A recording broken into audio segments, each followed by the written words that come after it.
Hi, this is Cal Ripken Jr., and you're listening to the ML Sports Platter. The ML Sports Platter is back with you all over the major platforms like Spotify, Google, Apple, Stitcher, and Deezer. Download, subscribe, leave feedback, and a 5-star review. We are brought to you by the Allen Angus Pub, the Vince Aguirre Consulting Group, and our great friends at CNY Electrical. Log on to cnyelectrical.com in the greater Central New York and New York State area. If you are in need of residential or commercial electrical needs, Sean and his team will take care of you. CNY Electrical, a proud ML Sports Platter sponsor. And I should also mention, folks, we're back, man, with golf. Go play golf courses, get outside, get the fresh air.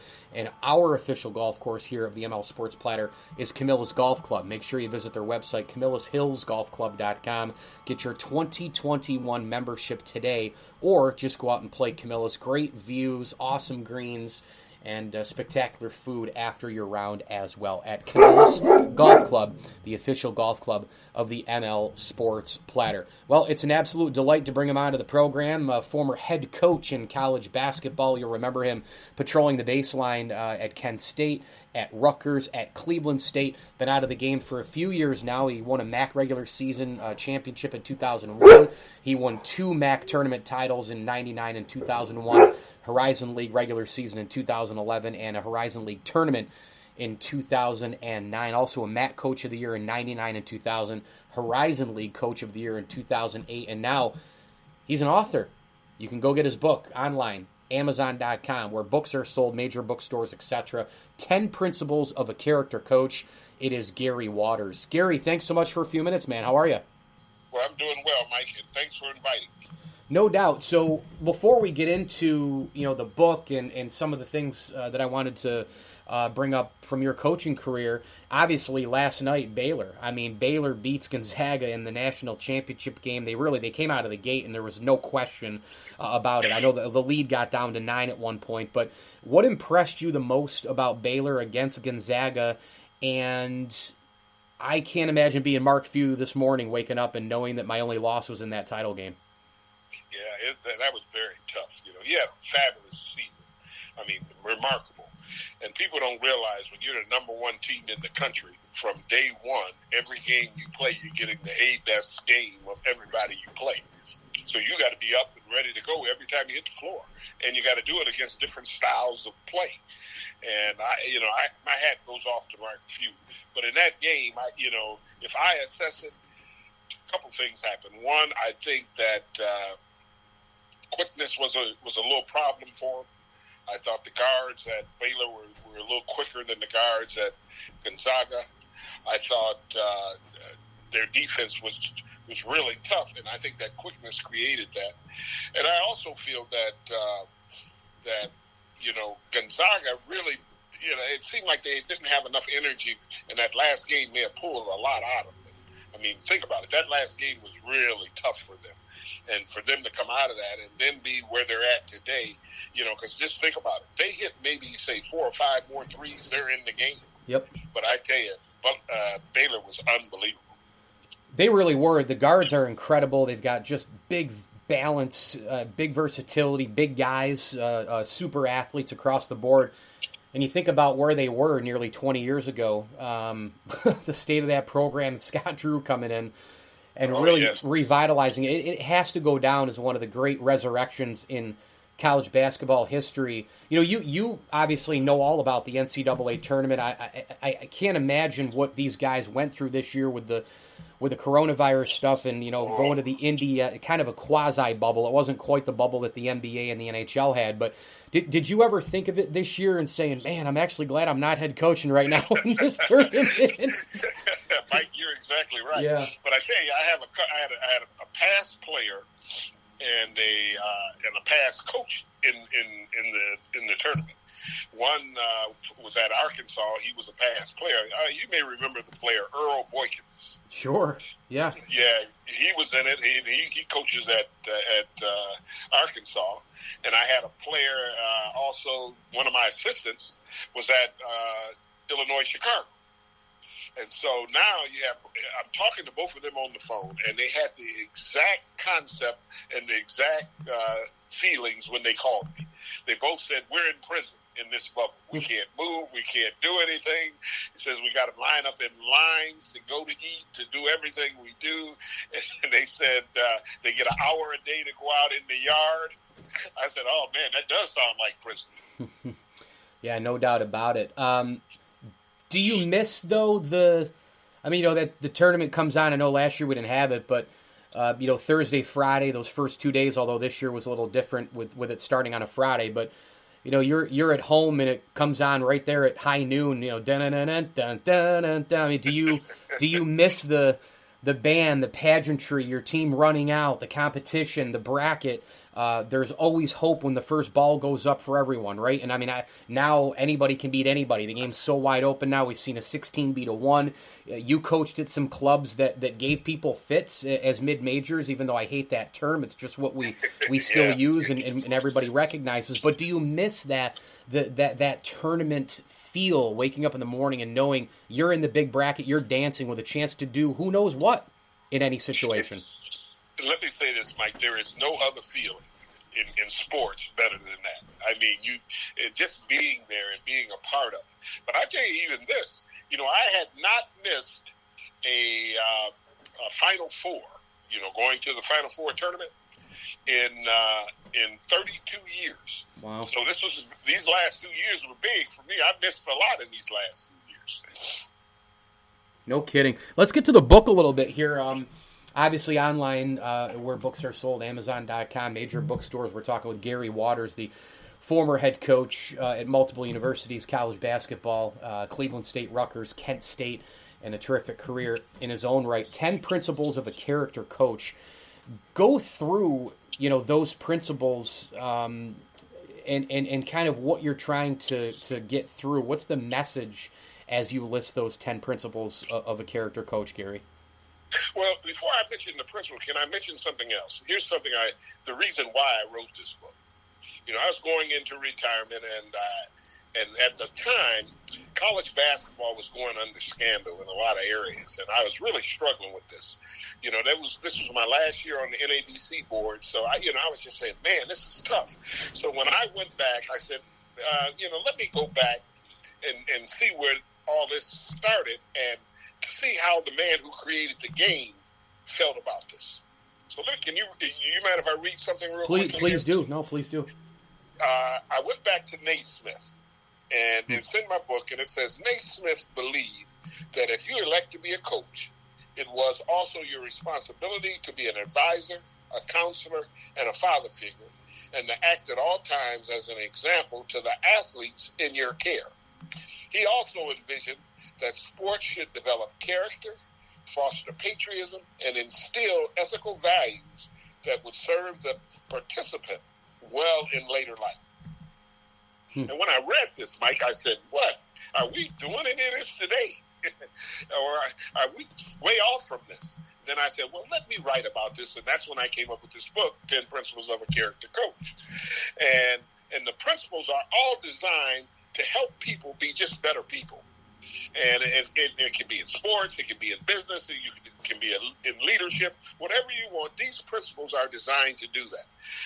And there's 10 of them. The first one starts out, and I did this purposely, it started out, God over everything. And I wanted to say, put God first in what you do. And the reason why I said that is because many people put themselves as gods. And before you know it, they're doing all the wrong things. Principle 2, improve yourself and others. Principle 3, live with integrity and honesty. Principle 4, treat others the way you want to be treated. And I thought that's a very good chapter. Love unconditionally. I put that in there at number 5 because, I had many players that were single-parent children. And they really, some of them didn't really know what love was all about. So I wanted to show an example with the way I love my wife and my family so they could see something when they get out into the real world, they know how to treat someone. And principle 6, work hard at whatever matters. 7, value loyalty. And we're getting away from that in our society today. And principle 8 says empower and serve. And I think you not only empower your coaches and the people that work under you in the coaching profession, I think you need to empower and serve the players. Principle 9, honor the profession. I wrote that in there because of the time I was going through. And I said then, don't cheat the profession and the people or the players that are under you. And I thought that was very important. And principle 10, leave a character legacy. Tell you what, Gary, as you went through those and addressing many of the issues that, the young men and women are experiencing in the athletic arena today, the principles 1 to 10, every single description that you gave and listed, I kept thinking more and more about, and he's not the only one, but the guy who's head coach at my alma mater, Mark Schmidt. This guy has really done a hell of a job there, and he, I think, is exactly what you're talking about. From afar, and I know the coaching circle is a very tight group. I know it's kind of like a fraternity for you guys. You all know each other. What has stood out the most, kind of a two-part question, what has stood out the most from your seat as far as what Mark has accomplished at Bonaventure, and slide him into those principles a little bit in terms of what you've seen and what you know that he's done? Well, I love what he's doing at St. Bonaventure because he's in an environment where he can really spend time with his players and develop them. And when I see, that he's improving people, I see that every day. And the integrity and honesty that he shows on a consistent basis, I truly think he's doing that. And he's empowering and serving people. I see that. And he's done something, he's truly honored the profession in areas I've never, a lot of people don't see. But in that final principle, leave a character legacy, he will definitely leave that. And I got a conclusion chapter that says the need for character coaches. And I was talking about that in the profession, and he's definitely one. Gary Waters, our guest, of course, a former head coach at Cleveland State, Rutgers, and Kent State. His book is out online, Amazon.com, etc. Major bookstores where books are sold. Go grab it. It's called 10 Principles of a Character Coach. Gary, you had a really nice career at the places I just mentioned. Did you have a favorite place that you coached? You know what? It was good at the end at Cleveland State. I mean, those 11 years. That was a great run. Yeah. Yeah, it really. And I had some great kids, great character kids, mm-hmm. and I really enjoyed that experience. But I'm going to tell you, your first experience that you had, the one we had at Kent State, where we went to 2 NCAAs sure. and beat Indiana and number 4 seeded team. Oh, I remember that game, man. Well, those are great times. Yeah. And when you're first starting out, you don't care what's out there. You're just trying to do your best and enjoy what you're doing. And you get caught up in the moments. And those moments were unbelievable at Kent State. And by the way, never sad to see Indiana go down. I was 8 years old when Keith Smart made the shot, by the way, living in central New York. So seeing Indiana go down is never a problem for me. What do you hope people say about the book when they get done reading it?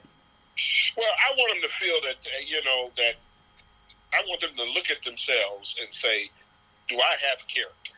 And that's the whole design of this. I'm going to tell you what I'm doing right now, Mike. I'm doing character workshops for the police department. And what I've designed a workbook, everything, so they can look at themselves and identify, am I doing, is my character in the right direction? And if we did that in our entire society, just imagine what society we would have. And we need more of it, and that's why I'm bringing this forth. So you grew up in, I believe you were born in Michigan, right? You grew up in Michigan as well, is that right? Yeah, Detroit, Michigan. Okay, right there in Motown. Who were some of your favorite athletes growing up? Well, I came in during the era of Spencer Haywood, Ralph Simpson. Yeah. George Gervin was under me, but those were the guys that were playing when I was playing. And those are some great times. You know, I'm going to say from 1966 to 1972, that was an era that was unmatched around the country. There were more pros that came out of Detroit during that little short period of time. Then it all disappeared. Yeah. Yeah, there's no doubt. It was also a time where the NIT was enormous. I mean, people forget how huge the NIT was. In fact, I'm wearing a 1977 NIT championship shirt, St. Bonaventure, right now, and it's funny because that banner hangs up in the Riley Center. I tell a lot of people who don't understand, I'm like, folks, that banner is like the equivalent of today an Elite Eight or Final Four banner in the tournament. Oh, you're exactly right. But you don't have to go back that far. No, you don't. No, you're right. You're right. And I'm going to tell you why. You know, when I was at Rutgers, we went to the finals and played Michigan in it. Yep. And I'm going to tell you, I have never had a feeling like that in my entire life. You know, we were at Madison Square Garden. There's 22,000 people. Now, you know you're in near Rutgers, so 15,000 were Rutgers fans. I mean, it was just unbelievable. You know, you were a MAC Coach of the Year and a Horizon League Coach of the Year. There aren't many, you know, people who can say that they've won Coach of the Year in two separate conferences. That's got to be pretty good. Where do you hold all your trophies and accomplishments and plaques and all that? Do you have your own little awards room, almost like your man cave coaching awards place? You know, it's funny you say that. So, you know, I now live in Tampa, Florida. Okay, and I'm in, and I'm loving where we're at. I'm jealous. And I downsized to move here, okay. You know, because we wanted to be on a single level, that kind of thing. So there was no room for that stuff. Oh. I got it in a storage room, all that stuff that's in there from history. I got you. Do you keep in touch with a lot of your former players, Gary? All the time, Good. the time. I talked to two of them even today, and, you know, they call, I call. I mean, you know, it's something, you develop those relationships, and that's why when I said leave a character legacy, a legacy leaves relationships that will never be broken, and they'll always remember you. And the players that I was associated with, I will never forget them, and I truly hope they'll never forget me. And I tried to be the type of person that they could use in their life. And so that's what it's been all about. I wanted to highlight two guys. Roy Williams just retired from North Carolina, and where I'm sitting, I live about 15 minutes north of Syracuse in the Carrier Dome in Jim Boeheim's program. I've covered it for years. Boeheim's still going, and who knows how long he'll go. But what have you learned from those two guys, Roy Williams and Jim Boeheim, and what have the relationships been like with those guys over the years? Oh, man, let me tell you, I have a close relationship with both, primarily because all of us belong to Nike. And we were sponsored by Nike, and we would do Nike trips in the summer with our wives and their wives, and we'd play golf and just enjoy each other. Yeah. I got to know them extremely well, and I'm telling you, those are great, great men, and they stand for the right things. And Roy is really close because I had a close relationship going on those Nike trips with Dean Smith, so I got a chance to even know even his mentor. So, I mean, and I even write in my book about Dean Smith because I knew how strong he was in the character realm of our society. And, man, those are great people. Gary Waters, our guest here. A couple more for the former head coach in college basketball. 10 Principles of Character, of a Character Coach. The book is out, Amazon.com, major bookstores. Make sure you go pick it up. Gary, of course, a successful head coach at Cleveland State and Rutgers and Kent State, and regular season MAC titles, tournament titles, Coach of the Year in both the MAC and the Horizon League. You know, this transfer portal is out of control right now, Gary. Do you hate this thing as much as I do? It's out of control. Well, Mike, I was waiting for you to bring that up because it's going all over America right now. And, you know, I'm somewhat aware of all the stuff that relates to this transfer portal, because that was the end of my time right before it happened. I was a board member for the NADC, and I knew this was happening because of the fifth-year transfer rule. You remember that? Yeah. And that was starting to, you know, because it depleted my program. I lost 5 guys in my last 2 years, and And we knew that they were going to take another step and move in another direction because, all the things that were occurring. And now it's you got 1,000 people going and trying to transfer at once. And I'm trying to tell you, there's not enough landing spots for 1,000 people. That's what's so scary. These guys get out there in this portal and they don't get a landing spot, then they're just going anyway. Yeah, it's gotten totally out of control. In the book, with the 10 principles that you mentioned, and you had gone through them a few minutes ago, Gary, what principle do you think that you took most seriously when you coached? Well, two of them. I can take two of them. I tried to improve myself every day, and I tried to improve the people around me. I even sent my coaches to seminars every year, and I would take care of it. One of my coaches came in and only had his BS degree, and I paid for him to go get his master's because I knew in his life he had to become better. So that was important to me when I tried to empower them and serve them. But on the other hand, when I think about trying to improve people, every player I hope came into my program and developed and improved. And if you do that, then your program is doing what it's meant to do. See, just getting ready-made players and you don't want to do anything to help them enhance their life and the way they play the game of basketball, then you're really not coaching. Did you have a coaching idol when you first started getting into this thing and realizing I want to do this? Did you have somebody you kind of followed and kind of tried to replicate? Yeah. I had two. The coach I coached with that brought me into the game, his name is Jim Wink, W-I-N-K. He was unbelievable. He was when I was at Ferris State, when I played there, and then he brought me on the staff to coach with him. He was truly a character coach. That's where it originally started at. And he was the all-time winningest coach in Ferris State history, and even in Michigan at Highland Park High School, the all-time winningest coach. And he taught me so much, but he taught me so much off the court, and I really... I'll never forget him for those things. And then when I started really taking it to heart, John Wooden was the one I really put all my emphasis on, because he really, epitomized what character means and what it takes to be successful in this world. Gary, something that really bothers me, and it has bothered me for a long time. In fact, probably more than right now with the transfer portal, by the way. So that just gives you an idea how much it bothers me. I went to St. Bonaventure. I've covered Syracuse for a long time. I've been inside the game. I love the game. College basketball is amazing. Fan and now, member of the media here for 5 or 6 years. And I'm no spring chicken anymore either. But the mid-major thing, the non-blue bloods, the non-power fives. You know all too well about how. I mean, there are great conferences, A10 and the MAC and the Horizon, the West Coast, and there's a ton of them. And I could go on and on and on. And then you see in March that these teams really, really can play, and they've been able to play all year. When is college basketball, mostly the NCAA committee, when are they going to figure out that all of these teams are really, really good, that you can lose on any given day, not just in the tournament, but during the regular season? If you're Syracuse, Cleveland State comes in to the Dome and Cedric Jackson hits a buzzer beater off the backboard, right?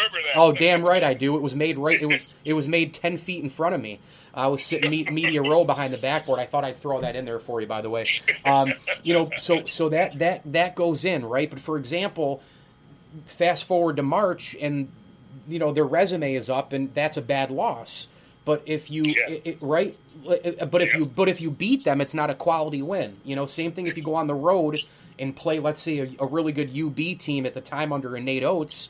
You win that game, it's not considered a great win. Even if UB goes to the tournament, you lose it, it's a bad loss. When is college basketball going to figure out the mid-major?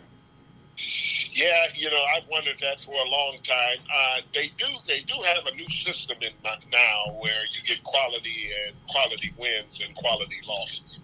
I gotta be fair on that, and that's helping some of them. And it's helping some of the mid-major teams get into the tournament because you and I both know most of the major leagues only had their one team only leagues. And so you want to have there's more than one team that's good in some of these leagues. Let's take like a team that goes the whole year and dominates the league, and then all of a sudden lose in the tournament championship, and that team goes, but the team that won the league can only go to the NIT. See, I think all that needs to be reevaluated and given more credence to what is being played at the moment. And you want me to tell you one thing, Mike? Let me leave you with this. That I believe why these teams are successful against the high majors when you get into these tournaments. Because, see, they're putting all the emphasis on what happens throughout the entire time and who they're playing against. But in that one game, in that one time, anyone can beat anyone at a given time. And if you got any ability and you got skills and everything else, because your skills may not be much different than the high majors, they so-called them, you can beat that team. By the way, I just pulled up an old article. Cedric Jackson, I was just blown away. I'm still overwhelmed by it. I'm just lost for words. It was a time warp shot, right, Gary, that shot? I thought it was going in all the way. Right when I saw it, I can't remember who I was sitting next to, but I grabbed that individual by right there, and I said, grabbed his arm, and I said, this is going in. This ball's going in. Yeah, I tell you, it was an exciting moment for us. But you know what really goes unnoticed in that game? And you were at the game. I was. We literally controlled most of that game. Absolutely, you did. That shot. Yeah. You guys were up. You guys were up 64-59 with about 2.5 left to go. I do remember the Devendorf 3-pointer. Right. That got it to 64-62, but for the most part, yeah, you guys were in control. But let me tell you this: I felt good about the shot. That we got credit for the shot. Yeah. Because if we didn't have a shot like this, it would have never been on on the national scene. But because it was a shot made like this against a power conference team, yeah, I mean every station wanted to put it on. So we got some airtime finally. No doubt. Cuse was number 11 at the time when you beat them. Final question for Gary Waters. What are you most proud of? Well, I'm the most thing I'm proud of, and this is going to hit you, is that when I became a head coach, over 95% of my players graduated. Wow. Now, that's what I feel most proud of. When you think of mid-major, that's what's important about that. Those guys go to a mid-major school, if you call it that, and they come away with a degree, and they can better their lives for the future. And that's what I'm most proud of. And at the same time, I try to work with them to have better character in regards to receiving that degree. And when you can do that, that's the best. That's the reason why you're in the profession. Yeah, that's awesome. 365 career wins as a head coach, terrific career. Kent State, Rutgers, and Cleveland State. MAC regular season champ in 2001, two-time MAC tournament champ in 99 and 01. And, of course, a Horizon League regular season title in 2011 and a tournament title in 2009. He also won the Coach of the Year award in the MAC circle there as well, the Mid-American Conference, terrific years in 99 and 2000, and a Horizon League Coach of the Year 2008. And now on the resume, an author, 10 Principles of a Character Coach. It's by Gary Waters. Go get it all over major bookstores, online where books are sold, Amazon, etc. Gary, this was amazing. Thank you so much and continued success. Mike, I truly appreciate it. For you giving me this much time, I truly appreciate it. Folks, I got to tell you about our good friends over at Manscaped. This spring sports season, man, you got to take care of your hair and holes with the best tools for the job. We're talking about our sponsors from Manscaped, the global leaders in male grooming from head to toe. When the clock winds down in sports, you got to be clutch, you got to avoid the upset, and by the way, get that performance package from Manscaped to keep all your hair and holes tamed. Boy, that sounds like clutch play to me. Start taking care of your man parts today with 20% off and free shipping by going to manscaped.com and using code BRAWL for our exclusive offer. That's manscaped.com and use code BRAWL for our exclusive offer. Also, folks, a big thanks to DraftKings. Go ahead and open up that account. You get a deposit bonus up to $500 at DraftKings.com. Play with the leader in daily fantasy sports with DraftKings. Unbelievable interview with Gary Waters talking about his book and his career and some of those unbelievable moments. Cedric Jackson, it feels like yesterday. I remember the ball was inbound and it was literally like a 1.5 second type of a thing. And Jackson heaves it from like 60 feet, maybe even more. And I was behind the backboard at the time. And I literally, the second it went up in the air, I look, that's coming right in and it's coming right at us and right in. And that was a hell of a win for Cleveland State on the road. And that stuff happens in college basketball. And that's why they've got to start to figure out, that these teams can play. I mean, you don't have to be a Power 5, blue blood. Look at what's gone on with Loyola Chicago. I know they have a big campus, but they're not big in terms of ACC, Pac-12, Big Ten circles type of stuff. You look at the rise of VCU and Butler and all these Cinderella teams and what we saw again in the tournament this year. So I'd love to see more love for the little guys and more credit when they win, and more credit for the big boys when they beat those teams as well, because they're a lot better than they're given credit for through the regular season as well. The ML Sports Platter is brought to you by Bryant and Stratton College. For every and in life, Bryant and Stratton College classes are starting soon. Go ahead and visit bryantstratton.edu. Bryant and Stratton College, a proud ML Sports Platter sponsor. And also a big tip of the cap thank you to Rosie's Corner, Ken's Auto Detailing, Stanley Law Offices, and Dave Choate Artwork. Go find Dave Choate on Facebook and Twitter. All of his amazing, amazing illustrations. I've got a bunch of them. I own a Derek Jeter block. I own a 4x6 Jeter coming out of the stadium, waving. He does great stuff. Just came out with a Patrick Ewing just recently in celebration of all the madness as well. So go buy all the work at Dave Choate's website as well, and you can find him on Twitter.